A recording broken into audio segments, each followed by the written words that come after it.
Bonsoir à tous. Nous vous plongeons ce soir au cœur d'une controverse qui s'écoule Ghana et met en lumière les tensions brûlantes autour des politiques migratoires internationales. L'affaire des migrants ouest-africains expulsés des États-Unis est en train d'atteindre un véritable point de rupture à Accra, tandis que la Cour suprême vient d'ajourner l'examen de l'accord d'expulsion conclu avec Washington.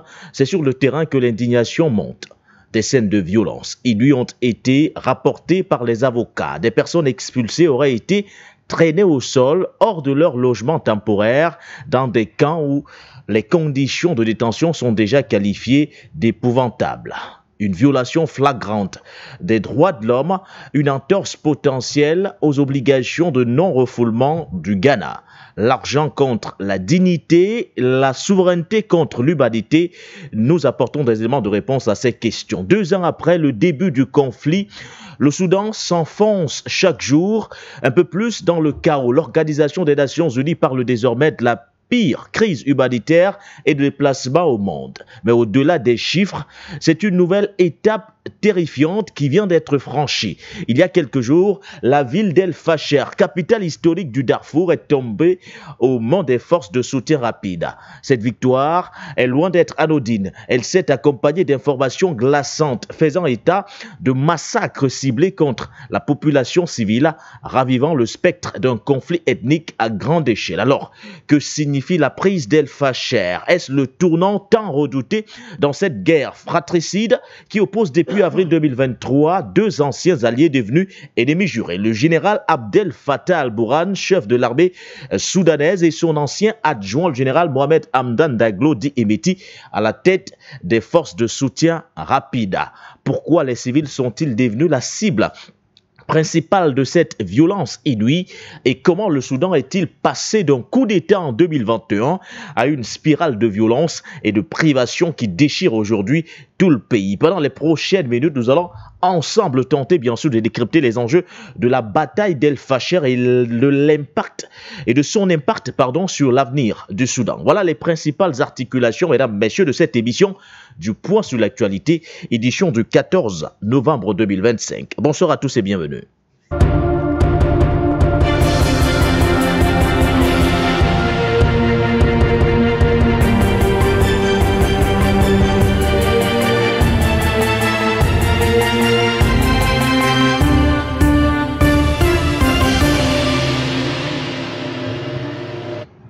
Près de 13 millions de personnes déplacées de force depuis avril 2023, 150 000 morts. La guerre au Soudan est devenue aujourd'hui l'une des pires crises humanitaires qu'on ait vécues durant les 20 dernières années. De toutes les façons, les chiffres sont ahurissants et glacent particulièrement le sang. Nous allons surtout interroger le silence observé autour de ce conflit qui oppose depuis plus de 2 ans maintenant 2 généraux qui hier étaient encore considérés comme des alliés, aujourd'hui sont ennemis jurés. D'un côté, le général Abdel Fattah al-Burhan, qui est à la tête des forces régulières, c'est-à-dire de l'armée soudanaise, et de l'autre, le général Mohamed Hamdan Daglo dit Emeti, à la tête des forces de soutien rapide, qui, justement, vient de prendre, il y a quelques jours, le contrôle de la ville stratégique, capitale historique du Darfour. On parle bien sûr de la ville d'El Fasher. Quel sera l'impact de cette prise sur l'avenir du Soudan? Voilà, mesdames, messieurs, la principale interrogation que nous posons ce soir dans le cadre de cette émission du Point sur l'actualité. À nos côtés ce soir pour en parler justement, puisqu'il s'agit d'un sujet géopolitique et géostratégique importantissime, nous retrouvons Linda Larbaoui. Bonsoir à vous, Linda. Bonsoir à vous, bonsoir à vos invités, à nos téléspectateurs et à votre équipe qui nous permet de communiquer. Et merci de m'avoir invité. Merci à vous, Linda. Avec vous, nous tenterons bien sûr de cerner l'impact de cette prise de la ville stratégique d'El Fasher par les forces de soutien rapide. Nous allons également questionner l'ingérence avérée, de plus en plus avérée, bien sûr, des Émirats arabes unis qui, selon bien sûr des informations documentées jusqu'ici, sont les principaux fournisseurs d'armes aux forces de soutien rapide. Aux côtés de Patient Parfendum sur le plateau. Bonsoir à vous, doyen. Bonsoir Baudelaire René.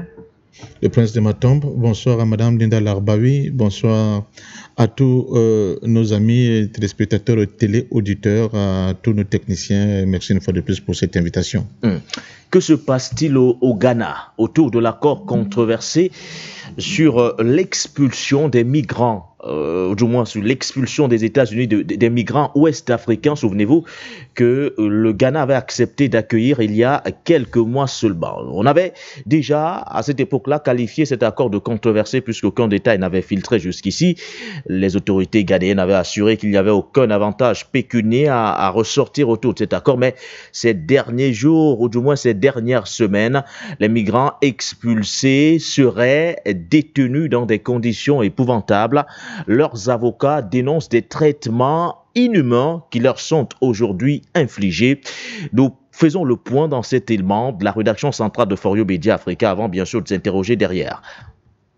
Les tensions sont à leur comble à Accra au Ghana autour de la détention ou du traitement des migrants ouest-africains récemment expulsés des États-Unis. La journée du 12 novembre a été marquée par un double coup dur, l'ajournement d'une audience cruciale devant la Cour suprême et la révélation d'un incident violent survenu la veille impliquant l'expulsion forcée de plusieurs de ces personnes de leur logement temporaire. L'attention était focalisée sur la Cour suprême d'Accra où une audience devait examiner un recours pour violation des droits de l'homme contre l'accord d'expulsion controversé entre Accra et Washington. L'équipe juridique cherchait à obtenir deux choses essentielles, la divulgation complète de l'accord bilatéral et une injonction immédiate contre de nouvelles expulsions. Cependant, la procédure a été reportée. La Cour suprême a ajourné l'examen de l'affaire jusqu'au 26 novembre prochain. Cet ajournement prolonge le statu quo et maintient l'incertitude quant à l'avenir des personnes expulsées.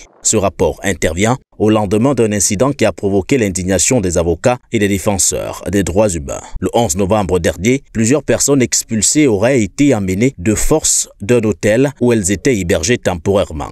Olivier Barker-Vormaor, avocat des droits de l'homme et chef de l'équipe juridique des migrants, dénonce avec force ces agissements qui semblent avoir eu lieu malgré les objections légales en cours. Les personnes que les services d'immigration cherchaient à expulser bénéficiaient d'ordonnances de protection contre leur envoi dans leur pays d'origine et peinaient à expliquer aux autorités pourquoi elles ne pouvaient pas y rester. Les autorités ont refusé de les écouter. Elles ont été pratiquement traînées hors du pays et amenées. Nous sommes consternés par le traitement infligé à ces personnes, que ce soit en vertu d'un accord valable ou non. Nous avons un devoir d'humanité envers nos concitoyens ouest-africains et nous sommes déçus par la tournure des événements. Michael Yevou, témoin de la scène, confirme la violence de l'expulsion, citant l'exemple de son ami Abiatou Keyatek, une ressortissante sierra-léonaise.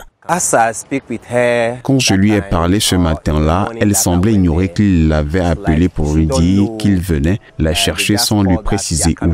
Elle a posé la question, mais ils n'ont rien dit, aucune information. Ils lui ont juste dit de faire ses valises. Il venait la chercher, c'est ce qu'elle m'a dit. L'équipe juridique a précédemment soulevé l'illégalité de la détention initiale des migrants. Selon Maître Barker, environ 42 individus avaient été transférés du camp d'entraînement militaire des forces armées ghanéennes à Bundassé. Il souligne que seuls 14 d'entre eux étaient des étrangers et qu'il n'existe aucun fondement juridique pour détenir des civils sur un site militaire. Les conditions de détention ont été qualifiées d'épouvantables, mentionnant la mauvaise qualité de la nourriture et le manque d'accès aux soins médicaux. L'argument central de l'équipe juridique repose sur la violation du droit. Maître Barker confirme que les expulsions de mardi dernier se sont produites sans aucune autorisation judiciaire ou instrument exécutif prévu par le droit ghanéen. De nombreuses personnes expulsées bénéficient d'ordonnances de protection étrangères. L'accord bilatéral sous-jacent avec les États-Unis pourrait violer les obligations de non-refoulement du Ghana en vertu de la Convention des Nations Unies contre la torture. Cette clause interdit le renvoi d'individus vers un pays où ils risquent d'être victimes de violences. Ils ont contesté leur expulsion pour 3 motifs. Premièrement, ils bénéficient d'ordonnances de protection émises par des tribunaux américains, empêchant leur expulsion de leur pays d'origine. Deuxièmement, aucun tribunal ghanéen n'autorise leur expulsion. Troisièmement, aucun instrument exécutif prévu par le droit ghanéen n'a été mis en place pour accélérer leur expulsion. Or, aucune de ces démarches n'a été entreprise et ils restent détenus au-delà de la période constitutionnelle. Cet accord d'expulsion, signé plus tôt cette année sous la forme d'un mémorandum d'entente avec les États-Unis, permet le rapatriement et l'accueil temporaire de ressortissants ouest-africains expulsés des États-Unis. Il s'inscrit dans une série d'accords similaires conclus par Washington avec d'autres nations africaines. Face à l'urgence, l'équipe juridique prévoit de saisir immédiatement le ministère des Affaires étrangères et le procureur général, avertissant que les actions du gouvernement nuisent à la réputation internationale du Ghana. Nous réitérons notre demande au gouvernement. Nous sommes prêts à retirer cette affaire devant la Cour suprême s'il renonce à l'accord. Si le gouvernement fait part de son intention de ne pas appliquer l'accord, nous retirerons volontiers cette affaire. Bien entendu, la question des violations des droits humains demeure, mais notre contestation repose sur le fait que l'accord viole le droit international et notre constitution. C'est ce que nous continuons d'exiger du gouvernement. Le sort de ces migrants et la validité de l'accord bilatéral reposent désormais sur la date du 26 novembre prochain, jour de la prochaine audience devant la Cour suprême. Alors, l'accord passé entre Washington et Accra, Linda, semble aujourd'hui, au regard des témoignages qui nous parviennent du terrain, violer le droit international et même la constitution ghanéenne. Tous les migrants expulsés des États-Unis et arrivés jusqu'ici du côté d'Accra seraient en train de dénoncer donc un traitement inhumain. Certains auraient même été délogés de leur logement, d'autres détenus dans des camps militaires dans des conditions épouvantables. Alors, à quoi assistons-nous précisément? Comment expliquer ce changement de paradigme alors qu'on était plutôt parti sur un accord qui devait protéger les droits de tous ceux qui sont expulsés des États-Unis, et le Ghana s'était proposé à offrir, alors offrir de meilleures conditions sur le terrain. Aujourd'hui, il n'en est rien du tout. Alors, que se passe-t-il? De quoi s'agit-il, Linda Larbaoui? Il s'agit du vrai visage des États-Unis, tout simplement, pour qu'il y ait des droits de l'homme. Il faut qu'ils nous considèrent comme des hommes. Ils ont qu'une considération pour nous. Je rigole, mais c'est pas rigolo. C'est la réalité des choses. Nous avons les États-Unis de Hollywood et nous avons le vrai visage des États-Unis que nous voyons. Et cela n'est pas nouveau. Les pères fondateurs des États-Unis, quand ils sont arrivés, qu'est-ce qu'ils ont dit? Parce que les Israéliens, ils disent encore aujourd'hui, c'est une terre sans peuple. Alors qu'il y avait les Amérindiens. Pourquoi cette expression? C'est parce qu'ils considéraient pas les Amérindiens comme des êtres humains. Ah, comment voulez-vous qu'ils nous considèrent maintenant, nous, comme des êtres humains? Je le répète, ils n'ont aucune considération pour nous. Ça, c'est clair. Et je vais aller plus loin. Quand ils fêtent Thanksgiving représente quoi? Ils remercient Dieu de leur avoir offert une terre sans peuple, avec des sauvages. Combien de gens sont arrivés sur le continent, ou même en dehors du continent? Le dernier, c'était Barack, le ministre américain, qui est arrivé au Liban en disant aux journalistes, essayez de vous émanciper, de vous civiliser, vous êtes des sauvages. Nous l'avons entendu aussi par un Belge qui représentait l'Union européenne il y a 3 ans. Il n'y a même pas 3 ans, il y a 2 ans et demi. C'est cet esprit colonial qui est là. Les Américains, comment ils agissent? Quand ils ont besoin de vous, ils signent des accords. Quand ils n'ont plus besoin de vous, ils dénoncent les accords tout seuls et ils ne respectent rien. Les Américains, il y a presque 8 ans, ils sont sortis de le Conseil des droits de l'homme. Ils l'ont quitté il y a presque 8 ans. D'ailleurs, ils ont quitté l'OMS, ils ont tout quitté, ils ont gardé que le siège permanent au niveau du Conseil de sécurité à l'ONU, et ça, je n'arrête pas de le dénoncer. Donc, il faut le prendre en compte, tout ce qui a été fait. Et quand ils sont sortis de là, ils sont revenus presque 4 ans plus tard en tant que membres observateurs. Pourquoi membres observateurs? Eh ben parce que 50% des pays dans le monde, c'est des vassaux des États-Unis, et quand ils veulent actionner une opération contre un pays pour sévir, c'est le mot, pour punir, c'est ce qu'ils font partout dans le monde, ils punissent les gens. Ils ont puni la Russie, ils ont puni la Chine, l'Iran, ils punissent tout le monde. Voilà.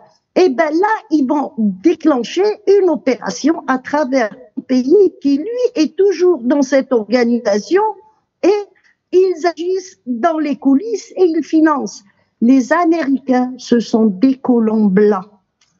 Il faut le comprendre. Une fois qu'on a compris ça, on comprend leur agissement et on comprend ce qu'ils font. Maintenant, avec l'histoire des intérêts, eh ben les États-Unis, en ce moment, ils ont essayé d'être un peu plus cool avec l'Afrique, puisque l'Afrique aujourd'hui, elle a d'autres alliés. On est en train de se diriger vers la Chine, on se dirige également vers la Russie, on se dirige vers l'Inde, et cela c'est nuisible pour les États-Unis. Mais comme il y a une guerre froide qui s'est déclenchée entre la Chine et les États-Unis, la Russie et les États-Unis, donc là nous voyons que les États-Unis essayent de faire pression sur les pays africains, mais par rapport à la considération qu'ils ont pour les autres peuples, ils n'en ont aucune. Et ils ont aucun scrupule. On l'a vu à Gaza, qui a bombardé. C'est les avions américains, c'est pas les avions israéliens qui ont bombardé. Donc il faut sortir de ce récit. Les Américains sont gentils. Ça c'est Hollywood qui est gentil. Ils vendent des films. Et puis les Africains, ils regardent. Ils leur donnent de la crédibilité. Le boycott, tout ce qui est américain. Et ils ont rien à faire chez nous. Et nous n'avons pas besoin d'eux.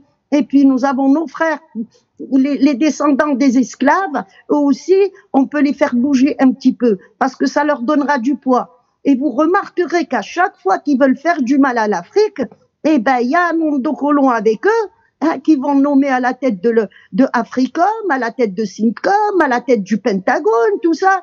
Ils ont même nommé Obama pour mettre le bazar en Afrique, déclencher des guerres en Afrique que nous sommes en train de subir. Et ben la conséquence, on la voit au Mali aujourd'hui avec les Dawash qu'ils ont créés eux-mêmes, Al-Qaïda qu'ils ont créé eux-mêmes. Donc, ils vont nous ramener quelqu'un de chez nous. Il y a même des Algériens qui ont été exploités par les Américains pour faire du mal à l'Algérie. C'est pas propre à la couleur, pas du tout. Il y a un lobby algérien là-bas qui travaille contre l'Algérie. Il y a un lobby tunisien qui travaille contre la Tunisie. Il y a un lobby et ils leur donnent, comme le dollar ne coûte pas, il leur coûte un billet de $100, il coûte 60 cents. Ils impriment, c'est tout. Et ben la nuit ils impriment, la journée ils distribuent, et puis le lendemain, c'est l'Afrique qui subit. L'Afrique est le continent le plus faible quand on veut, mais nous sommes plus forts. Nous avons toute une diaspora là-bas qu'on peut actionner. Et il suffit de traduire nos émissions. Les gens qui parlent anglais, traduisez-nous nos émissions, ça peut les réveiller et ça va les réveiller. Il faut que chacun s'y mette un petit peu pour se débarrasser d'un monstre qui s'appelle USA. Merci. Merci à vous, Linda Larbaoui. Alors, l'accord était-il nécessaire, patient par fin d'homme, si derrière il est qualifié par beaucoup, justement par les défenseurs des droits de l'homme, d'accord déshumanisant au regard des conditions dans lesquelles aujourd'hui se retrouvent toutes les personnes qui ont été renvoyées du côté du Ghana. On parle officiellement des ressortissants ouest-africains, mais la plupart d'entre eux dénoncent des conditions de détention épouvantables.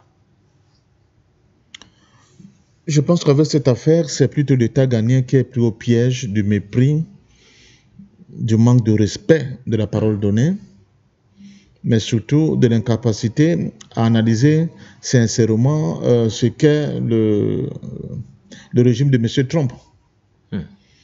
Et il faut que ce gouvernement fasse très très attention, parce que sinon, elle va perdre des plumes dans cette opération qui, au départ, paraissait une opération teintée de bonnes intentions sur le plan humanitaire et qui aurait permis que de manière digne, certains filles et fils d'Afrique qui étaient mis en situation de précarité, j'allais dire de difficulté aux États-Unis, puissent retrouver la mer patrie avec toute la dignité qui devrait normalement aller avec. Mais qu'est-ce qu'on constate? On constate que pour M. Trump, c'est bon débarras. C'est de la pègre. Bon, ce sont des sous-hommes ou bien des animaux humains, comme leurs amis israéliens aiment bien appeler les Palestiniens. Alors là, bon débarras, coup de balai, on remet cette raclure de bidet à leur poubelle d'origine qui est l'Afrique. Oui. Et maintenant, le service après-vente de l'opération n'est plus correctement assuré. On se pose même la question si l'État ghanéen a déjà reçu, n'est-ce pas, les dividendes du contrat qui avaient été promis par les États-Unis. Et il fallait aussi que les États-Unis s'assurent de la qualité et de l'accueil et de la logistique en termes de logement et tout, et la nutrition, parce que ces migrants sont toujours en réalité sous l'autorité judiciaire des États-Unis. Le Ghana ne servant que de lieu de transit provisoire, le temps pour la justice américaine de régler, n'est-ce pas, le problème de ces migrants dont la plupart ont d'ailleurs déposé auprès de cette justice des recours. Alors, on ne peut pas comprendre que l'État ghanéen se soit laissé embarquer dans cette aventure sans qu'au préalable, cet ensemble de prérequis qui devait d'abord être réglé puisse être garanti avant de déclencher le processus qui aboutit à cette misérable, n'est-ce pas, situation que vivent ces expatriés, on peut les appeler ainsi, expulsés, c'est le terme qui convient au niveau des États-Unis. Mais maintenant, vous savez... Aujourd'hui, il y a cette bataille judiciaire qui est justement en cours, parce qu'en parfaisant les avocats de tous ces migrants espèrent que la justice pourra leur donner l'accord qui a été passé entre Washington et Accra, parce qu'on dénonce les clauses d'ailleurs qui ont été introduites dans cet accord en question. Oui, vous savez, et c'est ça aussi le caractère perfide de cette administration américaine. C'est-à-dire, dans un premier temps, on vous montre un contrat cadre, et puis il y a comme des espèces de clauses non dites, presque des avenants au contrat, qui ne sont pas publiés, et c'est là où tout se joue.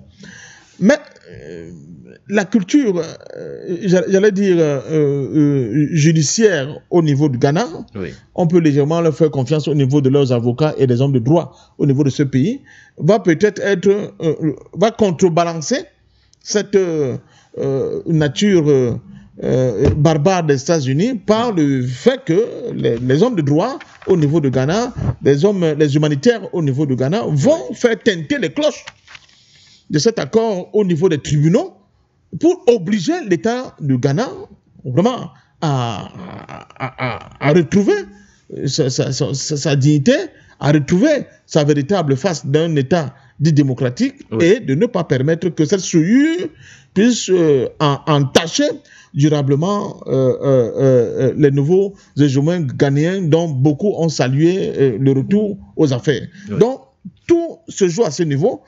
Le peuple ghanéen, mais surtout les défenseurs des droits de l'homme et des droits humains au niveau du Ghana vont certainement actionner tous les leviers judiciaires et juridiques au niveau de leur pays pour que cette injustice, surtout ce non-droit, ne puisse pas prospérer au niveau de leur pays. Et j'ai l'impression que c'est à ce niveau que tout l'enjeu va se trouver dans les jours et mois à venir. Alors, Linda Larbaoui, avez-vous l'impression que le gouvernement ghanéen est-il une victime finalement dans cette histoire? Puisqu'on a l'impression que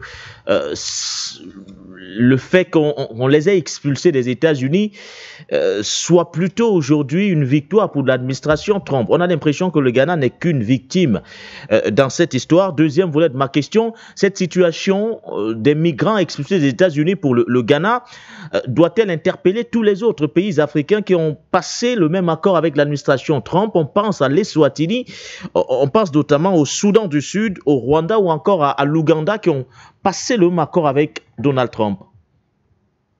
Il faut s'inquiéter de tous les accords. Maintenant, il y a une chose qui est méconnue, c'est la politique américaine sur le continent et par rapport à l'international. Ce n'est pas Trump qui décide, ce n'est pas le président. Il y a le Congrès, il y a le Pentagone et il y a la CIA. Tout ce qui concerne l'étranger. En 1938, les Américains ont changé les lois, ils ont changé la Constitution. Je vais vous donner un exemple. C'est Monsieur Obama qui a signé des accords avec l'Iran par rapport au problème du nucléaire. Et qui c'est qui l'a annulé? C'est Trump. Il avait le droit de le faire. Pourquoi? Parce que le Congrès lui a donné le droit. La Constitution américaine est très dangereuse. Et le Congrès, c'est très dangereux. Ce n'est pas la politique de Trump, c'est la politique des États-Unis. Trump, il fait ce qu'il veut à l'intérieur des États-Unis. C'est le président. Il n'y a personne qui peut l'en empêcher. Mais dès qu'il veut agir de l'autre côté, là, le Congrès peut le stopper. Le Pentagone peut le stopper. Et puis, il y a la CIA aussi, les rapports de la CIA. Lui-même, il l'a avoué par rapport à certains dossiers. Il y a, à l'époque de Biden, on lui a posé la question, pourquoi vous n'avez pas fait ci et cela?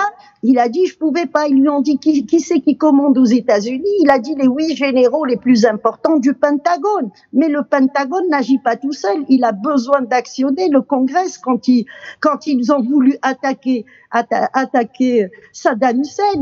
Vous savez, il y a une loi aux États-Unis qui date des années 70. Et ça, c'était pour contrer l'Union soviétique.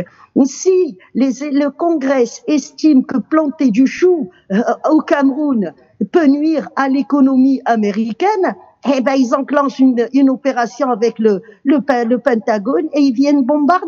Les États-Unis, là, il y a une chose qui est importante qu'il faut signaler. Déjà, ils ont changé le mot ministère de la Défense. On est passé à ministère de la guerre. Les Africains n'ont pas fait attention à ça. Ils ont dépensé 10 millions de dollars pour changer juste une phrase.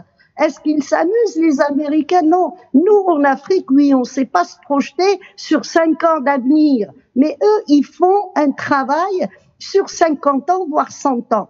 Là, Trump, il arrive, il dit, c'est terminé les cartes géographiques. On est parti sur autre chose. Eh ben, ce autre chose, c'est quoi? C'est une carte géographique qui est en train de se dessiner en Afrique. Elle est en train de se dessiner, là.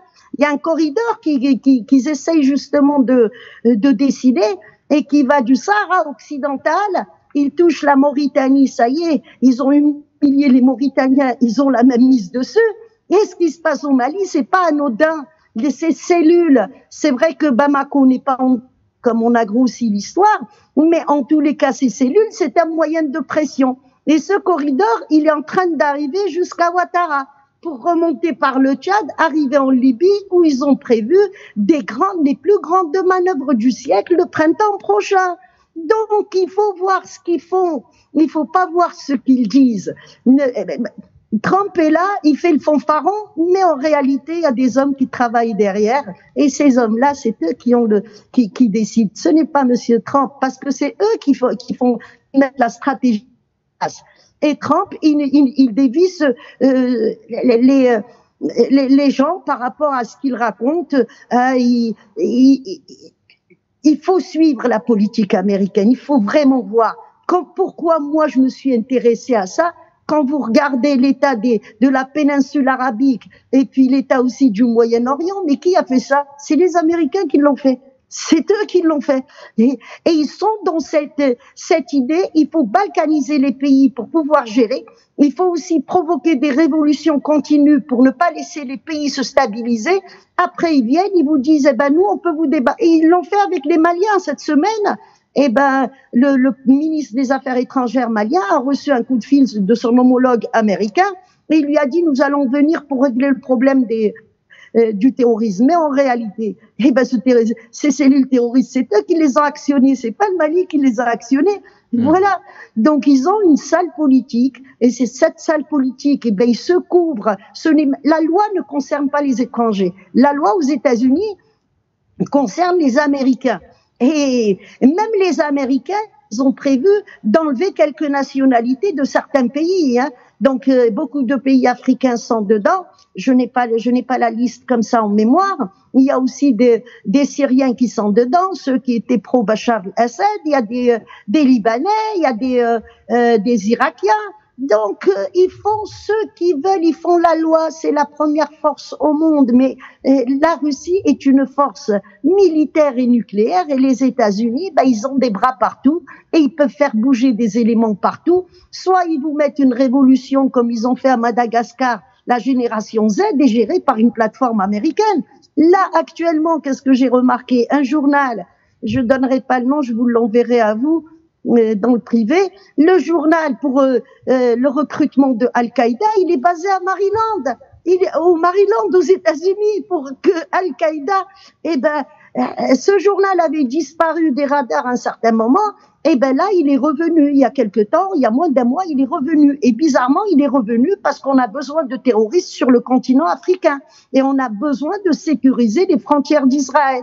Donc, les Dawash qui sont là-bas, Al-Joulani, il était chez eux, et il a signé l'accord de débarrasser la Syrie de Dawash, mais il va les débarrasser comment? Il peut pas tuer 50 000 Dawash, donc ils vont bien les transporter quelque part. Et puis là, on va revenir aussi sur le deuxième sujet, le rôle des Émirats arabes. Mais il faut oublier que les États-Unis, c'est le président qui décide quand il s'agit d'une politique étrangère. Je vous ai donné, il y a trois, le Congrès, le Pentagone, et vous avez la CIA avec les rapports qu'ils font. Tout simplement, les États-Unis, l'État profond, est rentré en guerre contre la Russie et la Chine. Nous sommes en train de subir la guerre froide, tout comme les années 70 et 60, sauf que cette fois-ci, le panafricanisme n'a pas une tête d'affiche. Ils peuvent pas liquider un leader, puisqu'il n'y a pas de leader, nous sommes tous des leaders. Ils se battent pour la libération de l'Afrique. Ils peuvent pas exterminer 1 milliard de personnes. Ils essayent de diminuer le plus possible de la population africaine pour qu'ils puissent venir liquider. Et ils essayent justement, comme ils ont changé le nom, mais c'est là où il faut faire attention, c'est le ministère de la guerre, ils essayent de diminuer le plus possible du nombre des Africains et des Arabo-musulmans de leur continent. Apparemment, il y a un chiffre qui est sorti, il y a 13 millions de personnes, on connaît pas l'identité et puis on sait pas qui ils sont. Donc ces gens-là, ils sont là en situation irrégulière, ils arrivent même pas à tomber dessus, donc ils essayent de retrouver tous ces gens-là. Et vous avez, parallèlement à ça, on parle à peu près de plus de 30 millions d'immigrés illégaux. Donc ces gens-là, ils ont peur qu'ils bougent aux États-Unis quand ils déclencheront des guerres un peu partout. Voilà ce qui se passe exactement.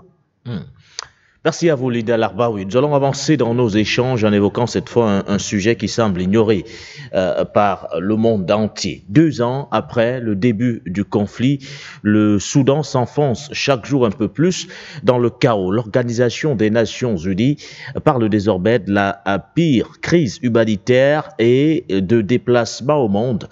Au-delà des chiffres, c'est une nouvelle étape terrifiante qui vient d'être franchie. Il y a quelques jours, la ville d'El Fasher, capitale historique du Darfour, est tombée aux mains des forces de soutien rapide. Cette victoire est loin d'être anodine. Elle s'est accompagnée d'informations glaçantes faisant état de massacres ciblés contre la population civile, ravivant le spectre d'un conflit ethnique à grande échelle. Alors, que signifie la prise d'El Fasher? Est-ce le tournant tant redouté dans cette guerre fratricide qui oppose depuis avril 2023 deux anciens alliés devenus ennemis jurés? Le général Abdel Fattah al-Burhan, chef de l'armée soudanaise, et son ancien adjoint, le général Mohamed Hamdan Daglo, dit Emeti, à la tête des forces de soutien rapide. Pourquoi les civils sont-ils devenus aujourd'hui la cible principale de cette violence inouïe, et comment le Soudan est-il passé d'un coup d'État en 2021 à une spirale de violence et de privation qui déchire aujourd'hui tout le pays? Pendant, bien sûr, les prochaines minutes, nous allons à vos côtés, mesdames, messieurs, analyser ou voir décrypter les enjeux de la bataille d'El Fasher. Surtout, on va se projeter sur l'avenir même de ce pays. Avant tout, nous plongeons au cœur justement de cette ville d'El Fasher. Comment les populations vivent aujourd'hui entre peur et crainte. La ville est désormais sous le contrôle des forces de soutien rapide dirigées par le général Mohamed Hamdan Daglo, dit Emeti. Le son des tirs a laissé place à un silence lourd et dévastateur. El Fasher, la capitale du Darfour Nord et un bastion clé, est désormais aux mains des forces de soutien rapide, après des jours de combat acharnés contre les forces armées soudanaises. L'image qui s'offre à nous est celle d'une ville en ruine. Partout, les destructions généralisées témoignent de la violence des affrontements. Des véhicules militaires calcinés gisent dans les rues. Des bâtiments sont éventrés et des rues entières portent les stigmates d'incendies récents. C'est le paysage de la défaite pour les troupes du général Abdel Fattah al-Burhan, qui avait pourtant revendiqué le contrôle total de la ville le 26 octobre 2025, mais qui ont rapidement cédé face à la reprise de l'offensive par les forces de soutien rapide du général Hemeti.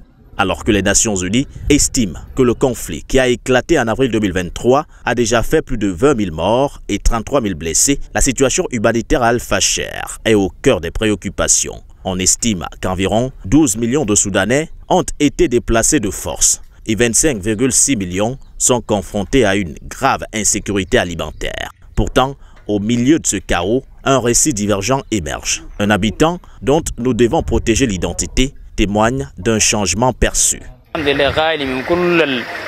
Nous sommes maintenant à Al Fasher. Dieu merci, la ville est désormais libérée des guerres et des calamités. Nous nous trouvons dans le quartier d'Al Abchouk, à l'ouest du marché d'Al Nafasha. Les forces de soutien rapide nous ont apporté un soutien total. Elles ont distribué de la nourriture à tous, y compris aux enfants, aux femmes, aux personnes âgées et aux malades. Nous sommes comblés. Ces 2 ou 3 dernières années, nous avions du mal à dormir, à manger et à boire, mais notre situation s'est améliorée ces derniers jours et nous sommes reconnaissants aux forces de soutien rapide qui prennent de nos nouvelles quotidiennement. Cette déclaration qui salue l'arrivée des troupes de Mohamed Hamdan Dagalo comme une libération et un soutien humanitaire contraste fortement avec les craintes généralisées d'atrocités et de nettoyage ethnique dénoncées par les Nations Unies et les organisations humanitaires suite à la prise de la ville. Les rapports font état d'une situation humanitaire terrifiante et d'un risque accru d'atrocités après la chute de ce dernier grand bastion de l'armée au Darfour. La prise d'El Fasher est considérée comme un tournant majeur dans la crise soudanaise. Elle accentue la désintégration du pays et soulève de sérieuses interrogations sur l'avenir du Darfour. Les acteurs humanitaires, y compris les Nations Unies et les ONG comme Médecins sans frontières, lancent des appels urgents, soulignant les besoins critiques de quelques 260 000 civils piégés dans la ville ou ayant fui. Le manque d'accès humanitaire, les attaques ciblant les civils et les infrastructures essentielles, y compris le dernier hôpital partiellement opérationnel, aggrave une crise déjà qualifiée de l'une des pires au monde. La communauté internationale est désormais exhortée à exercer une pression maximale sur les belligérants pour garantir la protection des civils et l'acheminement de l'aide vitale dans cette région dévastée. Et l'accueil triomphal des forces de soutien rapide aujourd'hui qui contraste étrangement avec les accusations de massacre perpétrées justement par les troupes du général Mohamed Hamdan Dagalo, dit Hemeti, patient parfum d'homme. La prise de la capitale du Darfour Nord, El Fasher, était prévisible au regard bien sûr du déroulement des événements au Soudan. Vous suivez de très près justement ce conflit depuis avril 2023, plus de 2 ans après. C'était le scénario tant redouté, la prise de cette ville historique du Darfour, El Fasher. Cette guerre presque oubliée du Soudan remet sur la sellette l'incapacité de l'Union africaine, des États africains, à assumer la sécurité des populations dans certaines aires géographiques qui sont encore considérées comme des esclaves.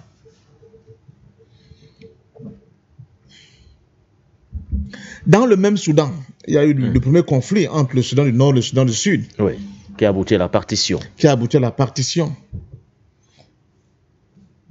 Les gens ont beau dire tout ce que vous le souvent dit, mais le fond du problème était aussi un problème racial. Quand vous arrivez à Khartoum ou bien en Omdurman, vous allez vous rendre compte qu'en réalité, on a l'impression que nous sommes face à 2 Tangas, le Tanga Nord et le Tanga Sud, en fonction de son appartenance ethnique. Je le dis ouvertement comme ça. C'est une guerre ethnique, parce qu'en parfum d'homme aussi, Mais elle a des ramifications ethniques. Dans le groupe de forces de réaction rapide de monsieur... Les forces de soutien rapide. Les forces de soutien rapide de monsieur, comment il s'appelle encore? Mohamed Hamdan Daglo, d'Emeti. De Emeti. Il y a des commandants ouvertement racistes qui ont pour fonction, chaque fois qu'une ville est prise, d'exécuter complètement tous les Noirs qui s'y trouvent. Il y a un célèbre là, qui s'appelle Abdullah Idriss. On le surnomme, je crois, Loulou, quelque chose comme ça. Là. Il a fait ses preuves au niveau de Al-Facher. On nous raconte que les forces de Métis l'ont arrêté après. Bon, mais tout ça, on sait comment ça se passe. Oui. Donc ça a toujours été ça le cas. Même au Darfour, c'était comme ça que ces gens se sont comportés contre ces populations noires. Quand vous nous avez résisté, nous qui sommes vos maîtres, nous allons vous montrer comment ça se passe. Quand ils prennent une ville, ils exécutent complètement toutes les dites. Ce n'est pas nouveau. Même quand le guide de bien, Mohamed Kadhafi, soutenait les forces qui avaient pris le pouvoir au Soudan. Après, pratiquement les indépendances, la première chose qu'ils avaient faite, c'était de diminuer totalement toute la direction du Parti communiste soudanais, qui était constitué, une fois de plus encore, des Soudanais de peau noire. Il faut dire aussi cette vérité. Sinon, on n'est plus nous-mêmes. Une question raciale, c'est-à-dire il y a du racisme dans ce qui se passe. C'est incroyable ce qui se passe au Soudan. Un conflit racial, il y a tout qu'il faut considérer. C'est incroyable ce qui se passe au Soudan. Les enjeux après des alliés, les Émiratis, nous parlerons des enjeux. Ça vient après les Émiratis qui soutiennent à gauche, à droite, Israël qui soutient à gauche, à droite, les Américains. Mais dans le fondement de cette guerre, c'est la même chose même qu'on a vu avec, qu'on appelle les Janjaweed, les ministres Janjaweed. Eux aussi, de peau blanche, quand ils allaient dans une ville occupée par les Noirs et qui réussissaient à la conquérir, ils éliminaient systématiquement tous les mâles. Mais une fois de plus, quand on l'a dit, on l'a réduit depuis des années. On revient maintenant, on regarde comment nos États au sud du Sahara sont gérés par des gens qui n'ont aucune conscience de ces enjeux-là. Ils n'ont aucune conscience de ces enjeux. C'est-à-dire qu'on transforme de facto une partie de la population noire africaine en esclaves dans leur propre pays. Et ça, ce n'est pas du tout acceptable. Donc, tout ce qu'on va nous dire après sur Al-Facher est monté et descendu, c'est bien beau, mais je vous assure que les résultats de ces batailles, à la fin, ça donne froid au dos. Ça donne froid au dos et cela ne peut pas être accepté parce que le panafricanisme ne s'accommode pas d'un quelconque racisme, qu'il soit anti-blanc ou anti-noir. Mais on ne peut pas soutenir nos propres frères africains qui, pour des considérations ethno, je ne sais pas, civilisationnels, je ne sais pas comment on peut les appeler, font ce qu'ils font là. Le commentaire du monsieur en question. On sait très bien qu'il est orienté pour justifier justement que ce qui se dit concernant les forces de Emeti n'est pas vrai. C'est pas vrai, ouais. Tout le monde le sait. Là, il salue l'arrivée justement des forces de soutien rapide. C'est des commentaires qui sont faits sous pression. Ils sont faits sous pression. Quand on nous dit combien de journalistes indépendants africains peuvent mettre pied là-bas et interroger les gens pour comprendre ce qui se passe. C'est une guerre à huis clos. Justement, parce qu'on s'interrogeait. Parce qu'il faut se partager les richesses du Soudan. Les forces impérialistes instrumentalisent, n'est-ce pas, les amis d'hier, parce que entre M. Emeti et Abdourane, c'était des alliés d'hier pour mettre fin au pouvoir civil. On les instrumentalise, on massacre des gens, et après, ils vont s'asseoir et se partager le butin, surtout en se partageant les richesses du Soudan. Et pour cela, ceux qui passent la casserole, ce sont une fois de plus les populations noires du Soudan à qui on refuse droit au chapitre. Et malheureusement, ça continue comme ça, sans que l'Union africaine ne soit secouée, sans qu'il y ait des voix fortes au niveau de l'Union africaine. Nous parlerons justement de ces voix fortes vraiment dans quelques instants. cette propension de ces criminels au niveau du Soudan de continuer à exécuter et à commettre un véritable génocide sous nos yeux sans que cela ne meuve personne. Merci à vous, patient Parfendom. Vous faites bien justement d'évoquer tout ce que vous avez cité tout à l'heure parce qu'on s'interrogeait sur ce paradoxe entre les commentaires sur le terrain qui contrastent étrangement avec les accusations de massacres perpétrés justement par les forces de soutien rapide, c'est-à-dire par les troupes dirigées et contrôlées aujourd'hui par le général Mohamed Hamdan Daglo dit Emeti. Alors Linda Larbaoui, comment décririez-vous ce qui se passe au Soudan depuis plus de 2 ans maintenant? Une guerre civile. Il y a des mercenaires qui sont là avec Hameti. Je viens de vous envoyer un truc. Il y a un deuxième avion qui a explosé encore il y a quelques jours, où il y avait aussi des Colombiens dedans. Et ce n'est pas une guerre ethnique. Le Soudan, à quel moment il y a eu le coup d'État? Au moment où Omar al-Bashir, et avant ça, je vais signaler une chose. Les gens qui me suivent, j'ai parlé de la guerre qui allait éclater au Soudan 1 mois avant que ça n'arrive. Et je savais ce qui allait arriver. Et à chaque fois que j'ai eu l'occasion avec vous de tirer un mot sur le Soudan, j'en ai parlé. Pourquoi?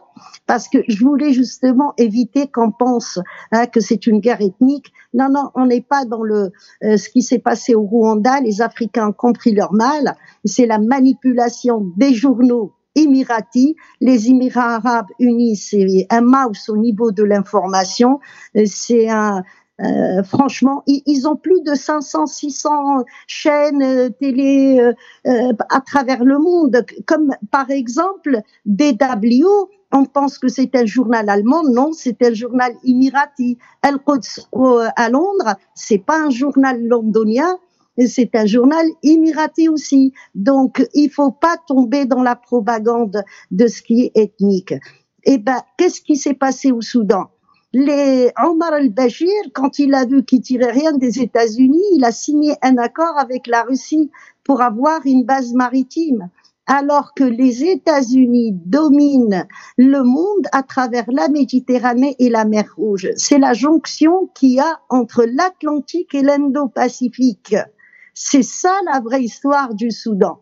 Et sans parler du plan dont Brzezinski avait parlé, balkaniser les grandes surfaces, les grands pays comme le Mali, l'Algérie, le Soudan, l'Arabie Saoudite aussi. Netanyahou, il l'a dit clairement aux Nations Unies.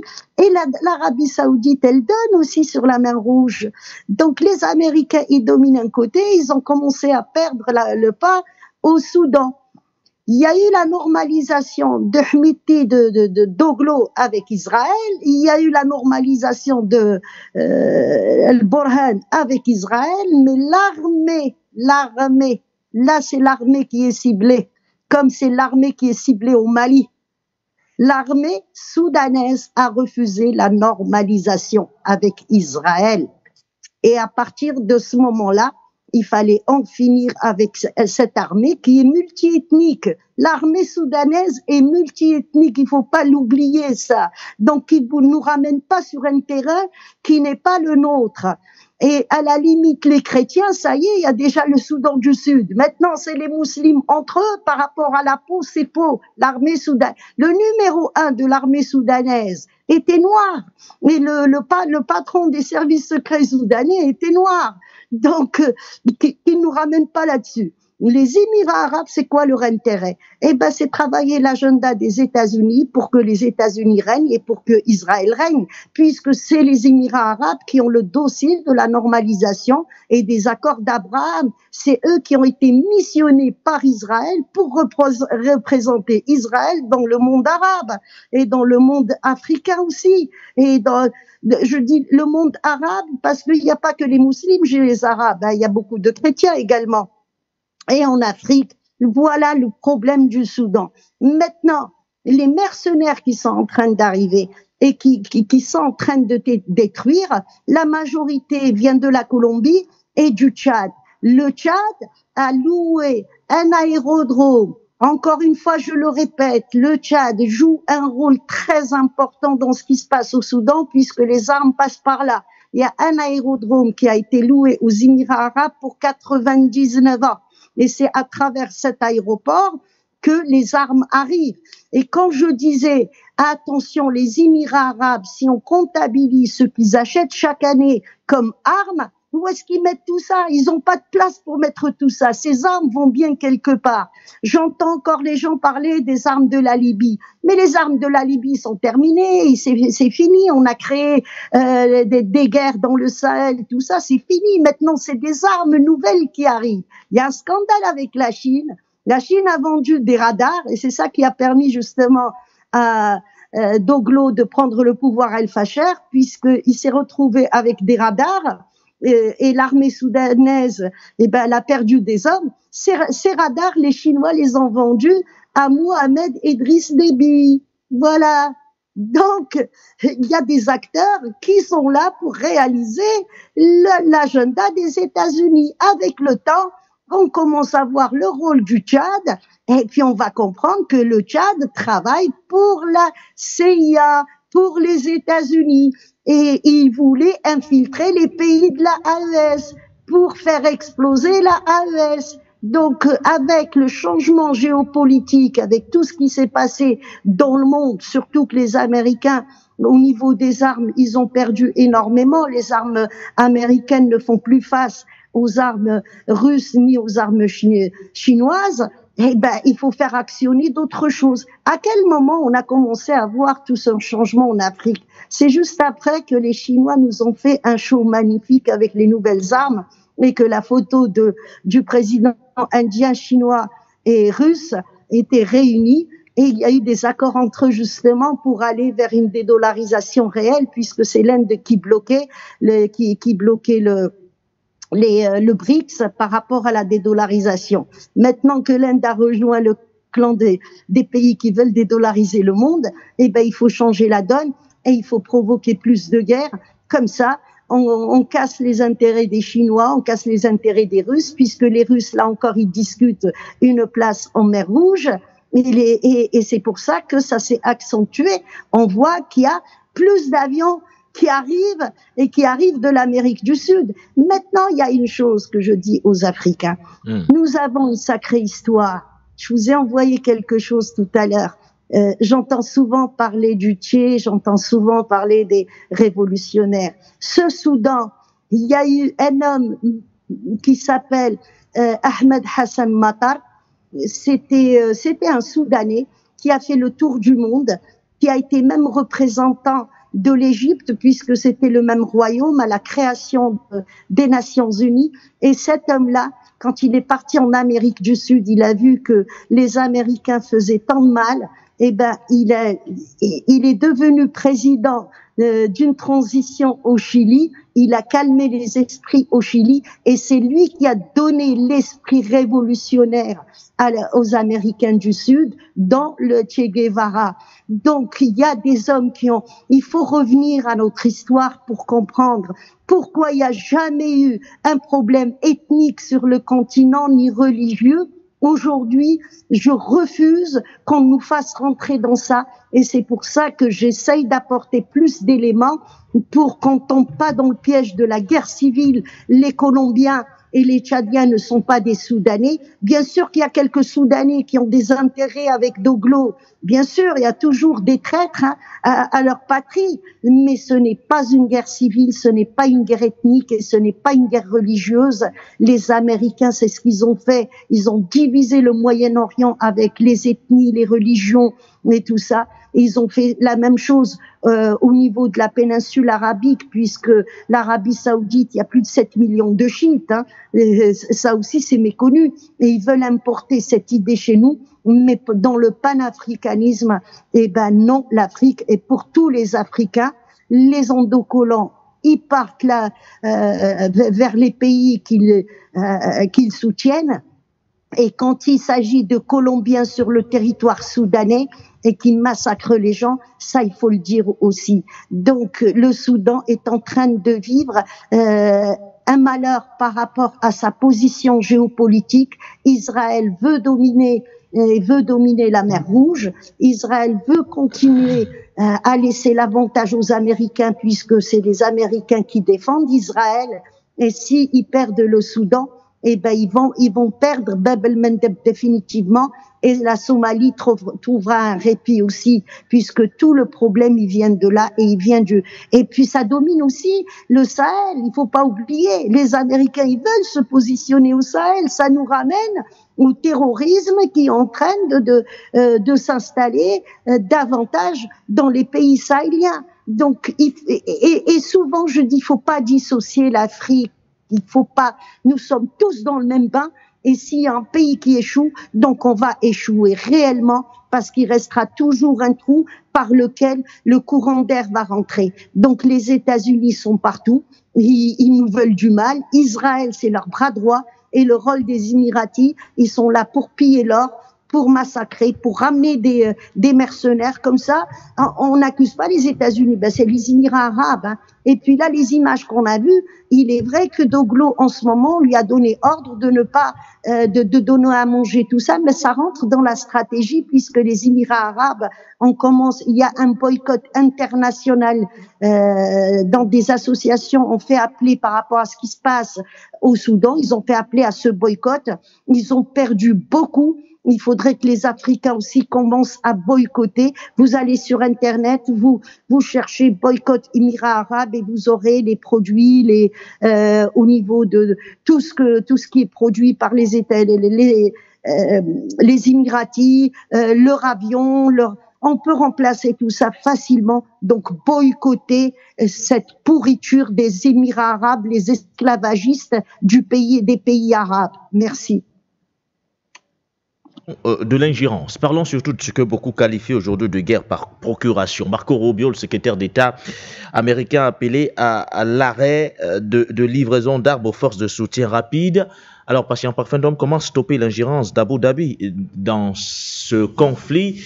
Il faut dire que chacun, des deux camps d'ailleurs, chacun a ses alliés. On parle beaucoup des Émirats arabes unis pour les forces de soutien rapide. De l'autre côté, le général Al-Bourhan également a ses soutiens. L'Égypte soutient particulièrement les forces armées soudanaises. Alors, comment stopper l'ingérence dans un conflit comme celui-là? Écoutez, Ngane, quand on fait cette analyse et qu'on la structure de la manière dont Linda l'a structurée, on est au niveau de l'une des contradictions de cette guerre. L'une des contradictions. Oui, de cette guerre, qui voudrait quand même qu'il y ait des appétits grandissants des puissances occidentales impérialistes sur les richesses du Soudan. Et le Soudan est tellement grand que ce n'est pas un projet qui date d'aujourd'hui. Depuis les années 1964, on veut dépecer le Soudan pour ne pas permettre au Soudan d'avoir une masse critique pouvant déclencher un cercle vertueux et déclencher un véritable développement économique et social au Soudan. Le Soudan est quand même au cœur de beaucoup de problématiques au niveau du continent africain. Un Soudan apaisé, un Soudan en paix, un Soudan avec un régime qui correspond aux aspirations profondes du peuple, c'est un levier important pour le déclenchement de la souveraineté de toute l'Afrique, pas seulement le Soudan. Alors, donc, depuis ces années-là, on a vu comment des clans soudanais, cette fois-ci, qui se sont énormément enrichis, ont servi de supplétifs aux forces impérialistes et aux forces étrangères au Soudan, dans une ambition de domination de ces forces-là, en mettant au pas l'ensemble des autres populations et forces qui étaient un peu rétives, n'est-ce pas, à cette vision des choses. Alors nous parlons, les massacres ne se passent pas seulement à l'Effacher. Elles se passent aussi dans le Kordofan. Elles se passent aussi dans la ville de Baya. Elles se passent dans plusieurs autres villes actuellement. Et au vu aussi de tous, les dénégations et autres communiqués qui appellent à la retenue ne veulent absolument rien dire. Parce que ce sont ces forces-là qui font ces communiqués et qui semblent ne pas voir qu'il y a du sang qui coule, qui financent justement ces forces intérieures voraces et sauvages et barbares qui veulent imposer un pouvoir absolu tenant compte de leurs intérêts par rapport aux autres protagonistes sur le sol soudanais. Et c'est ça qui est vraiment difficile à comprendre. Donc, l'ingérence étrangère n'est possible que parce qu'il y a à l'intérieur du Soudan des forces qui ont amassé, qui se sont beaucoup enrichis et qui prêtent le flanc à ce jeu et dont la conséquence est ces nombreuses familles complètement déstructurées, des morts par centaines de milliers. Je pense que si la CPI était vraiment avec l'autonomie qu'il fallait, elle aurait déjà dû lancer de véritables enquêtes. L'ONU a ordonné des enquêtes contre ces bouchers qui tuent les peuples soudanais. Donc, je veux dire que les raisons, elles sont celles-là, des appétits des hyènes impérialistes pour se saisir des richesses soudanaises, mais c'est parce qu'elles trouvent sur le sol soudanais et parmi le peuple soudanais des gens qui se sont entichés depuis très longtemps avec ces forces étrangères et qui pensent et qui ont qui n'ont aucun respect pour la vie humaine en fonction de la couleur de la peau. J'insiste là-dessus, ça peut ne pas plaire à Linda, mais malheureusement c'est ça la vérité, et qui estiment que tant qu'ils n'ont pas réussi à dominer et à imposer leur autorité sur l'ensemble du Soudan, autant continuer de massacrer des milliers de gens advienne que pourra. Et là-dessus, effectivement, les deux camps peuvent être mis sur la même table, parce que des deux côtés, on a vu quand même des exactions. Mais aujourd'hui, les forces de soutien rapide, aidées par les Janjaweed et d'autres criminels qui ne veulent pas voir des populations noires pouvoir exercer librement leurs droits en tant que citoyens au niveau du Soudan, sont celles-là qui sont les plus avancées dans les crimes que nous constatons au Soudan. Donc, que ce soit les Émirats arabes unis, que ce soit les États-Unis, même les Chinois qui soutiennent le pouvoir de Port-Soudan, n'est-ce pas, de Port-Soudan, ou bien de l'autre ville avoisinante où ils ont pignon sur rue, ne justifie pas à eux seuls le fait qu'à l'intérieur, nous ayons ce niveau de sauvagerie et de barbarie contre ses propres frères sous le fallacieux prétexte qu'ils ne seraient pas des Soudanais de bon teint, ils seraient des Soudanais qui doivent absolument, au vu du passé, de toutes les guerres, de captation des esclaves qui se sont passées dans cette zone-là, jusqu'au niveau d'ailleurs de la République centrafricaine et un peu à l'est du Cameroun, que cette idée, cette culture, n'est-ce pas, de la dénégation de l'humanité à certaines populations soudanaises, parce qu'il y a une déclinaison de peau qui ne soit pas à leur valeur et surtout qui ne soit pas dans la culture du Soudan. Ceux qui ont toujours dominé le Soudan, dont cette affaire-là continue et est entretenue justement par ces forces extérieures pour continuer à créer ce désordre, ce chaos et cette chienlit, mais surtout les massacres que nous constatons au niveau du Soudan. Et c'est là où j'interroge et je mets sur le banc des accusés l'ensemble des États au-dessus du Sahara. Je parle de tous les pays de l'Afrique de l'Est, je parle du Congo, de la République centrafricaine, du Cameroun, du Tchad et de tous ces pays. J'ai dit, votre faiblesse à ne pas construire dans nos États de véritables États modernes dans la plénitude de ce que nous pouvons imaginer, de véritables États panafricains dans tout ce que nous pouvons imaginer. C'est ça la conséquence qui peut donner la possibilité à des voyous comme ceux qui sont aux affaires au Soudan, de continuer à massacrer leurs propres frères comme ça, parce qu'ils savent que, de toute façon, l'impunité sera générale et totale, parce qu'il n'y aura aucune force qui pourra venir à les contraindre d'arrêter ces atrocités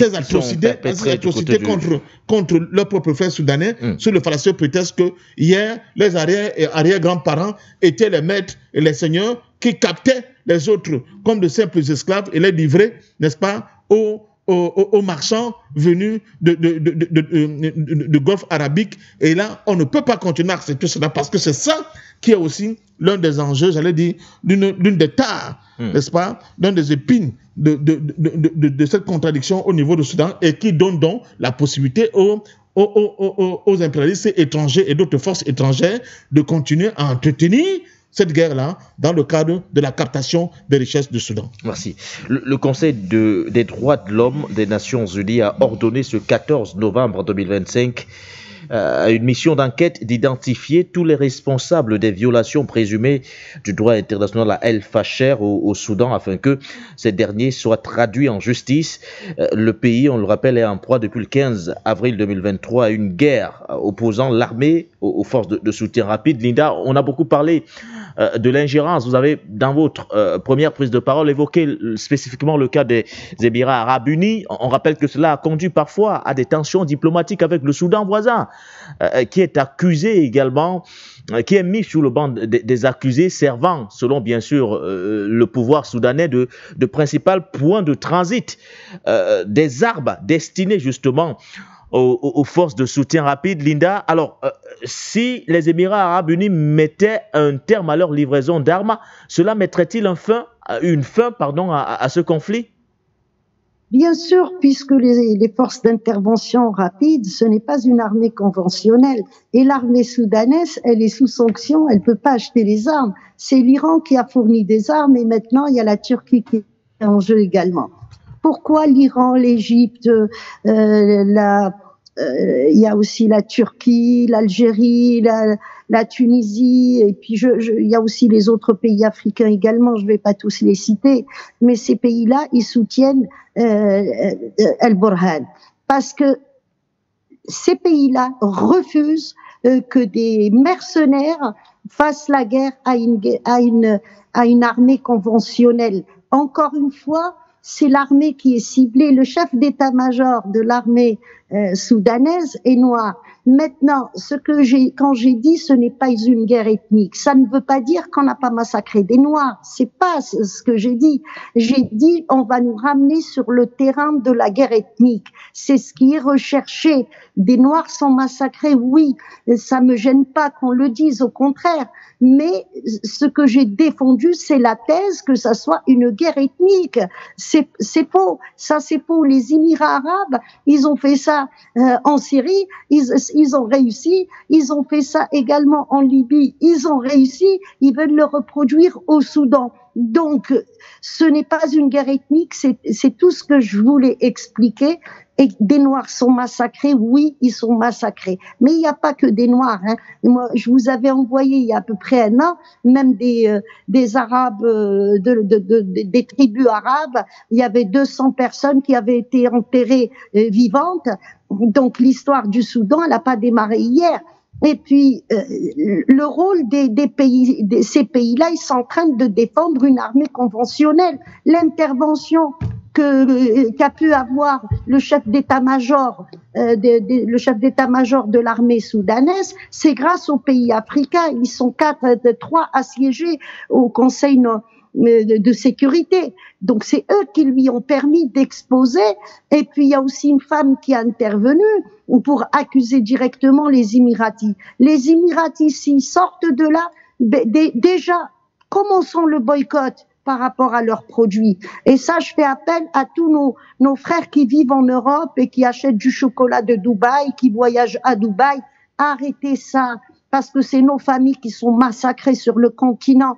Si des Suédois, Danois, Américains font un boycott, eh ben pourquoi on le fait pas nous aussi? Les Émirats arabes est un pays mais vraiment vassal, fabriqué en 1972, c'est un pays récent.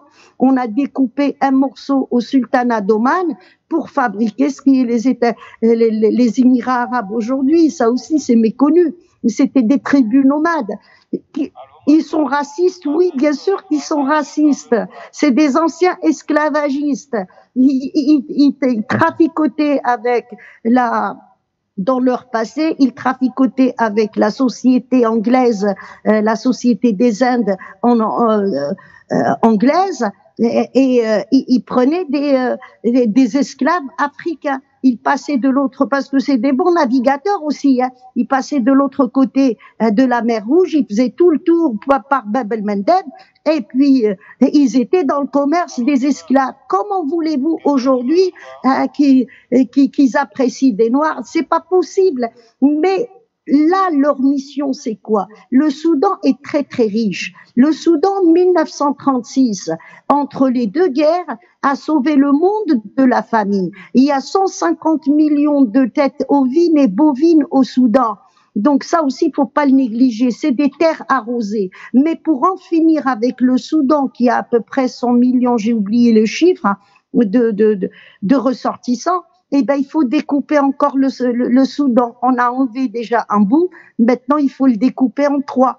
Comme ça, on va faciliter justement la vassalisation de l'armée soudanaise et aussi le pillage des richesses soudanaises, sans parler de leur emplacement géopolitique qui permet de dominer la mer Rouge. Il y a les Yéménites qui leur donnent un coup de main aussi, hein. Ils ont livré des armes aux Soudanais. Les Houthis, je les remercie d'ailleurs pour cet acte. Il y a l'Érythrée aussi qui est rentrée en jeu et qui a donné un coup de main. Mais en tous les cas, l'armée soudanaise, c'est elle qui est ciblée. Il faut en finir avec une armée conventionnelle. Et puis là, il y a des pays qui s'opposent justement à ce que ça se fasse et ils se sont alliés tous contre les Émirats arabes. Ils ont fait ça en Libye. On a vu ce que ça a donné au Soudan. Non, il y a une armée correcte. C'est une armée qui n'a jamais attaqué personne. Et c'est une armée qui a protégé le Soudan. Les membres de cette armée sont encore en train de mourir. Et puis, les Émiratis, ça les intéresse pas qu'il y ait une armée forte. Nous sommes dans un changement géopolitique. On attaque l'Iran par rapport au nucléaire, mais là, il y a un autre point qui a été rajouté. On veut démunir l'Iran de ses missiles. On veut pas qu'il y ait une armée en Syrie. On veut démunir Hezbollah de ses armes. On veut démunir les Houthis de leurs armes. Les Américains, pour régner, il faut pas qu'il y ait un pays armé. On attaque l'armée malienne, on attaque l'armée algérienne, on attaque aussi l'armée égyptienne. L'armée égyptienne est dans le collimateur aussi. Et puis on a arrêté de transporter, les Américains ont arrêté d'exporter les pièces de rechange des appareils militaires à l'Égypte. Tout ça est lié. C'est une histoire de domination, de pillage. Et puis l'Afrique aujourd'hui, elle prend conscience de tous ces enjeux. Défendre l'armée soudanaise comme on a défendu l'armée malienne, exactement, et comme je défends l'armée aussi égyptienne avec tout ce que ça peut emporter comme yadéique dans l'armée égyptienne, mais ça c'est dans le haut commandement. Mais l'armée en elle-même, il faut qu'elle reste solide, c'est la première armée en Afrique, donc ça il faut défendre. Les Émirats arabes ne s'arrêteront pas. C'est comme les Israéliens, ils seront pas punis tant qu'ils se cachent et puis ils réalisent les projets américains. Et personne ne peut leur rien leur dire. C'est ça la réalité. Mais à nous les peuples, moi je suis rentrée dans le boycott il y a déjà très longtemps. Hein. Le boycott a été lancé en 2021 et là c'est carrément des pays européens qui ont joint ce boycott par rapport au massacre que les Émirats arabes font. Mais encore une fois, quand on me ramène des Colombiens et quand il y a aussi des Éthiopiens hein, avec ces mercenaires. Mais je vais rajouter par rapport à ce que disait mon frère patient, et c'est vrai qu'il y a des gens qui sont enrichis. Traîtres, on en a partout. En Algérie, il y a des traîtres, en Tunisie, il y a des traîtres, au Cameroun, il y a des traîtres. Nous avons des ondocons et des traîtres partout. Et aujourd'hui, avec les réseaux sociaux, on peut les détecter, on peut les dénoncer, et puis on peut aussi les montrer du doigt. Ça peut aider aussi. C'est une manière aussi de contrer l'occidental qui n'a pas envie de nous laisser tranquilles. Le point fort de l'Afrique, de ce que les Occidentaux cherchent, les Américains cherchent. Les Américains dominent les axes maritimes. Vous avez l'Afrique qui est concernée par Gibraltar, il y a le Maroc, il y a Tanger, après vous avez le canal de Suez, vous avez Bab el-Mandeb, mais vous avez aussi le cap de Bonne-Espérance sur 16 axes maritimes dans le monde. Et vous avez tout ça qui concerne que l'Afrique, un seul continent, c'est énorme tout ça. Et puis après, vous avez aussi la proximité qu'il y a entre les Houthis et puis les Somaliens. Les Somaliens subissent aussi. Les Somaliens, depuis 1991, ça n'a pas arrêté. On a créé les Blackwater pour dominer Bab el-Mandeb. Et puis, regardez bien la politique américaine. Il faut qu'ils mettent le mot noir partout. Alors, les mercenaires des Blackwater, il fallait qu'ils rajoutent ce mot. Comme ça, eh ben, il y a le côté positif qui disparaît et on reste dans le négatif avec le continent africain. Alors que c'est des Blancs, les Blackwater. Mais il faut qu'ils viennent chercher là où il faut pas pour nous salir. Moi, j'en ai marre avec ces Américains. Il faut bien que le continent se libère, mais pour qu'on puisse se libérer, marchons derrière les Russes et les Chinois et les Indiens et les Iraniens et puis même malgré que, bon, c'est un pays otanien, la Turquie, mais la Turquie les contre aussi dans pas mal de dossiers, hein, comme le dossier du Soudan. Les Turcs, ils ont apporté un sacré renfort là à l'armée soudanaise. Et puis, ils ont signé des accords de défense avec la Somalie. Ça a calmé un petit peu les Américains au niveau de la Somalie. C'est très bien pour nous. Mais marchons avec ces pays-là. Et les Américains, il faut aller vers le boycott. Et ils ont été touchés gravement. Les sociétés américaines, israéliennes, émiraties ont été touchées par tout ça. Le boycott, si on peut pas changer nos dirigeants qui ne veulent rien savoir, eh ben, nous-mêmes, on peut changer les choses. Quand une entreprise perd 1 milliard par an, eh ben là, eh ben, elle va changer sa politique. Parce que les Africains, nous avons quand même un pouvoir d'achat avec la diaspora qui est à l'étranger, hein. Et puis même sur place, hein, on a besoin de manger, on a besoin de nous habiller, on a besoin de beaucoup de choses. Eh ben, n'achetons pas américains, ni israéliens, ni émiratis. C'est tout ce que je peux dire, moi, au peuple africain. Voilà. Comme ça, on des ingérences et on pourra nous débarrasser au moins de quelques pourritures qui viennent pour semer les guerres chez nous. Merci. Alors, la dernière dorsale de cette émission, comment sortir de cette crise, passer en parfum d'homme, en mettant un terme à cette ingérence. Est-ce qu'on fera un grand pas vers la résolution de cette guerre civile au Soudan? On a particulièrement vu, on a assisté à plusieurs initiatives ces derniers mois, voire ces dernières années, des pourparlers de paix qui ont été organisés à travers le monde entier à Jeddah et qui n'ont pas apporté les résultats escomptés jusqu'ici. On a l'impression que plus le temps passe, plus on s'enlise davantage justement dans ce conflit. Comment y mettre un terme définitif? Sur quel levier peut-on s'appuyer? Il faut une reconquête du droit des peuples à disposer d'eux-mêmes dans la partie sud de l'Afrique. Le problème du Soudan est intimement lié à la faiblesse des États au sud du Sahara. Tant que ces États-là seront des espèces de supplétifs de l'ordre impérialiste occidental, il n'y aura aucune poussée, aucune initiative rigoureuse de nature à permettre justement une pression au niveau des différents acteurs soudanais, mais aussi une espèce d'ère nouvelle dans la prise de conscience des Soudanais eux-mêmes, avec l'exemple que leur fourniront, ou bien leur fourniraient les États au sud du Sahara, en termes de prospérité, en termes de consensus républicain, en termes de capacité d'inventivité par la domestication de la science et d'élévation de leur standard de vie, pour obliger ces frères du Soudan à comprendre que c'est eux qui sont en train de prendre du retard. Parce que c'est là l'enjeu central.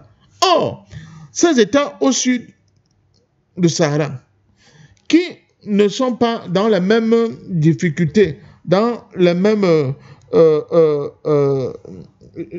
j'allais dire contraintes à la fois culturelles, à la fois climatiques, etc., qu'un pays comme le Soudan qui est en plein dans le Sahel, pourrait donner lieu d'exemple à ces politiques et surtout à la société soudanaise, que ce soit les intellectuels soudanais, la société civile, etc., pour leur montrer qu'il y a un autre contre-exemple en face, où les gens ne passent pas le temps à s'entretuer, mais ils réfléchissent comment faire pour faire du pays un havre de paix et de développement. Et c'est à ce niveau que la responsabilité des élites socio-politiques et culturelles au niveau des pays au sud du Sahara est complètement convoquée. Quand vous regardez ce qui se passe au niveau du Congo, on a vu ce qui continue d'ailleurs de se passer au niveau de l'Est de la République démocratique du Congo. Oui. Vous n'avez pas l'impression que des gens qui regardent le continent africain, surtout les peuples soi-disant bantous, peuvent avoir une once de respect vis-à-vis de ces gens-là. Quand vous regardez ce qui se passe depuis un peu au Tchad, au Cameroun, en République centrafricaine, où les gens ne parviennent pas à s'asseoir et à adopter des choses qui vont permettre justement à penser leur pays pour des générations futures, oui. Vous comprenez aisément que ce sera très difficile pour des gens comme ceux qui se trouvent au niveau du Soudan, manipulés en cela par les forces étrangères et les puissances étrangères, de comprendre qu'il y a la valeur qui existe, mais la valeur de la vie humaine, surtout la vie de l'Africain tout court. Donc ça, ce sont des implications que nous devons voir. En même temps, faire pression sur les acteurs principaux au niveau du Soudan, oui. Mais de notre côté, tout faire pour qu'au niveau au sud du Sahara, oui. Que ce soit des véritables États qui ont une véritable conscience à la fois nationale et panafricaine, oui. Qui ont la question de l'élévation du standard de vie et du respect des droits humains, des droits de l'homme tout court, au cœur de leurs préoccupations, et qui se développent, et qui ouvrent les portes, et qui font exploser leur génie, le génie de leur jeunesse. C'est seulement comme ça que nous allons finir par créer cette espèce de catharsis, cet exercice d'exorcisme, n'est-ce pas, collectif, oui. Au niveau de ces aérés du Soudan que constituent ces élites soudanaises qui ne comprennent pas les enjeux du monde. Oui. Parce que justement, ce qui va se passer avec l'éclatement du Soudan, on l'a vu avec la partie du Sud-Soudan, qui oui. Ne parvient justement pas du tout à décoller. Quand le nord du Soudan sera encore émietté et divisé en plusieurs sous-États, ça va être encore l'amoindrissement des capacités, n'est-ce pas, de développement et de rayonnement politico-diplomatique et économique de ce pays qui sera acté. Et c'est ce que visent justement les puissances étrangères. Donc nous ne pouvons pas comprendre que les élites au niveau de nos pays au sud du Sahara oui. Ne comprennent pas qu'ils ont une responsabilité pour d'eux. Parce qu'il n'y a pas que les pays de l'Afrique de l'Est et un peu de l'Afrique australe qui tentent quand même d'amorcer cette marche en avant qui devront être pris en exemple. Il faut obligatoirement que le golfe de Guinée, les pays au niveau de l'Équateur, les pays comme le Nigeria, les pays de l'Afrique de l'Ouest, donnent le ton et l'exemple des pays qui sont résolument tournés vers un avenir meilleur et vers la prospérité, mais surtout vers un déclenchement d'un processus vertueux de développement et de vision à long terme pour leur peuple et pour leur espace. C'est seulement comme ça que nous pourrons arriver à mettre assez de pression, mais surtout à montrer notre exemple pour démontrer à ces chiens de guerre soudanais que ce qu'ils font là n'est pas du tout dans le sens de leurs propres intérêts, oui. Mais surtout dans le sens de l'évolution de leur pays, parce qu'ils n'auront pas compris que nous sommes dans une ère où, enfin, on peut comprendre de nouveau qu'un homme vaut un homme, oui. Qu'il soit blanc, noir, jaune, tout ce que nous voulons, mais surtout, l'Afrique a besoin de se réconcilier avec elle-même pour pouvoir effectivement se lancer dans ce processus de développement. Alors, Lida, quel rôle les organisations internationales peuvent-elles jouer dans un tel contexte? On parle beaucoup justement de l'Union africaine. Patient Parfin d'Homme est revenu sur la responsabilité des États au sud du Sahara. Il a parlé même des élites du Soudan. Ça, c'est beaucoup plus sur le plan interne, mais sur le plan externe, l'Union africaine peut-elle jouer un rôle majeur dans la résolution de ce conflit? Au-delà même de l'Union africaine, on parle beaucoup des Nations Unies. Ces organisations peuvent-elles jouer un rôle dans la résolution de ce conflit pour qu'on sorte définitivement le Soudan dans cette crise? On parle quand même d'un grand État, Linda Larbaoui, avec une superficie de plus de 1 million de kilomètres carrés, un chiffre qui classe le pays aujourd'hui comme étant le 16e plus grand pays au monde en termes de superficie totale. Un pays qui reste au cœur de tous les appétits des grandes puissances, Linda Larbaoui. Ben encore une fois, je rappelle que la malchance du Soudan, c'est qu'il donne sur la mer Rouge. Et la mer Rouge, il y a une domination américaine ils estiment qu'il faut qu'ils continuent à dominer. Et puis il y a Israël qui est la plus grande caserne des États-Unis. Hein, en réalité, c'est ça. Et il y a Michel Colomb qui a fait une petite vidéo, je me permets de le dire, ça peut aider, hein, où il dit il faut pas négliger la présence israélienne dans ce qui se passe au Soudan. Et moi qui ai vu cette guerre arriver, eh ben je lui donne raison. Mais comment on peut arrêter ça? L'Union africaine déjà, là ils ont fait un sacré travail pour refuser les étrangers sur le continent africain. C'est-à-dire, quand il y a un conflit et puis les casques bleus doivent intervenir, il faut que ce soit des forces africaines. Ils sont en train d'obliger l'ONU à accepter ça. Et ils vont réussir leur coup. L'Union africaine, c'est ce que ciblent les Américains. D'ailleurs, vous avez l'axe Afrique du Sud qui ont été accusés de maltraiter les Blancs. Le Nigeria, où il y a une majorité chrétienne, ils sont 52% de chrétiens, donc ils sont majoritaires à l'ordre de 2%. Et l'axe Alger également qu'on est en train d'assiéger avec les conflits. Donc cet axe permet à l'Union africaine de continuer à résister. Il va du sud jusqu'au nord, et le nord, nous avons bien sûr l'Europe il y a une proximité géographique. Donc les États-Unis, ils veulent casser cet axe. Et ils sont en train de faire un corridor, ce que j'ai expliqué tout à l'heure. Ben c'est à nous de contrer tout ça. C'est à nous de dénoncer. Les Américains, quand ils comprennent que les peuples peuvent se révolter et se rebeller contre eux, ils reculent. Vous pouvez me croire, ils reculent. C'est déjà arrivé par le passé et ça peut arriver. Et ils ont peur du continent africain et des Africains, quels que soient les Africains, ils ont peur de leur réaction. Donc c'est pour ça que j'encourage les gens à traduire les vidéos, à traduire ce que vous faites, tout ça, à parler, surtout à parler, parce que les Américains, tous les mois, ils font une étude très sérieuse concernant les pays pour voir dans la population de ce pays, qu'est-ce qu'ils regardent le plus sur les réseaux sociaux, qu'est-ce qui les intéresse. Tous les mois, ils ont une étude qui est faite concernant tous les pays africains. Ils en loupent pas un.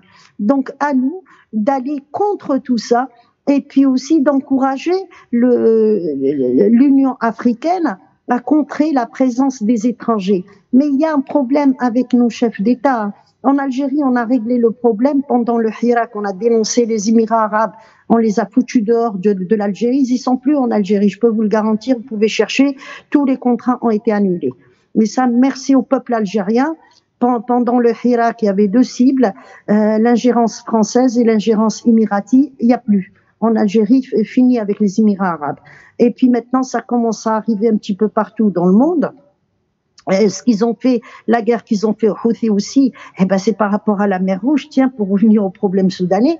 Maintenant, à nous, quand je vois des chefs d'État africains, ils vont me chercher les Émiratis pour leur donner les contrats miniers, mais qu'est-ce qu'ils cherchent? Est-ce qu'ils savent comment agissent les Émiratis? J'ai laissé à la fin ce que je vous ai envoyé hier soir. Il y a un scandale avec le dossier Epstein en ce moment, qui a éclaté avec un sultan émirati. Vous savez ce qu'il faisait? Il avait la gestion du port de Djibouti. C'est les Émirats arabes qui avaient le contrat. Et ben dans les échanges qu'il y a eu entre ce sultan et Epstein, c'est par rapport à une marchandise, des chaussures d'enfants. Et des chaussures d'enfants où il était question de mettre des puces dedans pour traquer les enfants. Faut savoir que dans le monde, il y a plus de 800 000 enfants qui disparaissent. C'est pas les extraterrestres qui les ont pris. Eh ben, ils traquaient des enfants africains à qui ils vendaient des chaussures et il y a des enfants qui ont disparu. Ça rentre dans les dossiers de Epstein, là, en ce moment. C'est un scandale qui a éclaté il y a 2 jours. Donc, les Émirats arabes qui viennent sur le continent africain traquer des enfants pour les vendre à des fins de pédophiles et à des fins aussi, il n'y a pas que la pédophilie, mais il y a aussi le trafic d'organes. Voilà ce que c'est que les Émirats arabes. Donc, si tous les peuples africains ne commencent pas à dénoncer ce qu'ils font, et puis on peut envoyer des mails à l'Union africaine, ça les aide. S'ils reçoivent de mails par mois, croyez-moi que ça va diminuer de la pression états-unienne sur les pays africains. Il y a une sacrée pression sur nous en ce moment.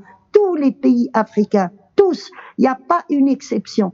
Ce qu'ils ont Afrique du Sud en les accusant, ce qu'ils ont fait aussi avec le Nigeria, il faut pas prendre les choses comme ça à la légère parce que encore une fois, eux, ils travaillent. Et puis quand ils nous ramènent des gens qui gèrent, il y a des chefs d'État, ils nous ramènent des gens pour gérer des ports et mettre des puces dans des chaussures d'enfants pour les traquer et les kidnapper, je trouve ça dégueulasse. C'est pour ça que je suis remontée. Hier, j'ai passé la plus mauvaise journée de ma vie hier et je suis impuissante à cette injustice et c'est ça qui me révolte davantage. Mais au moins, j'essaye d'apporter à tous nos frères d'Afrique le plus d'informations que j'ai. Je parle plusieurs langues, c'est ma chance. Donc j'essaye d'apporter ma contribution dans ce combat. Mais pour se débarrasser de ces colons, il y a plusieurs manières. Envoyer des mails, je le dis bien. Si au niveau de l'ONU, ils reçoivent de l'Afrique 1 million de mails, c'est énorme. Si l'Union africaine aussi reçoit même la moitié que ça, c'est énorme. Et ça peut faire réagir l'opinion internationale et ça peut faire réagir les Américains parce qu'ils auront compris que l'Africain a compris. Et l'Africain ne veut pas de lui comme un esclavagiste, tout simplement. Et que nous sommes capables de nous gérer nous-mêmes. On n'a pas besoin de nous découper nos pays. Donc tous les pays sont ciblés. Je suis solidaire avec le peuple malien et tout ce que on essaye avec toute la guerre cognitive et la propagande. Mais il y a réellement des groupes terroristes qui agissent avec des armes émiraties et des armes des Américains. Je suis solidaire avec ce qui se passe au Soudan. Je suis solidaire aussi avec ce qui se passe en Somalie. Et il faut pas négliger aucun pays. À chaque fois que les Émirats arabes font quelque chose, il faut les dénoncer. Il ne faut pas s'arrêter. Et à un moment ou un autre, ils vont comprendre qu'ils vont avoir 1,3 milliard de personnes contre eux. Et là, ça va les stopper parce que eux, ils sont 700 000. Hein. Ils sont pas énormes. Et les Émirats arabes, c'est à peine comment je peux dire ça, la ville de Khartoum, hein, c'est tout petit, les Émirats arabes, c'est rien du tout. Donc, ils vont comprendre que les Africains, ça y est, ils les ont vomis, ils les ont découverts et ils ne veulent pas d'eux sur le continent. Voilà. Voilà. Merci à vous, Lida Larbaoui. Merci également à vos patients parfaits d'hommes, les deux invités de cette émission du Point sur l'actualité, la dernière livraison d'ailleurs de cette semaine, édition du 14 novembre 2025. Merci à nos nombreux téléspectateurs qui nous ont suivis, à l'équipe technique conduite ce soir par Liga. Il ne me reste plus qu'à vous souhaiter à tous un très bon début de week-end.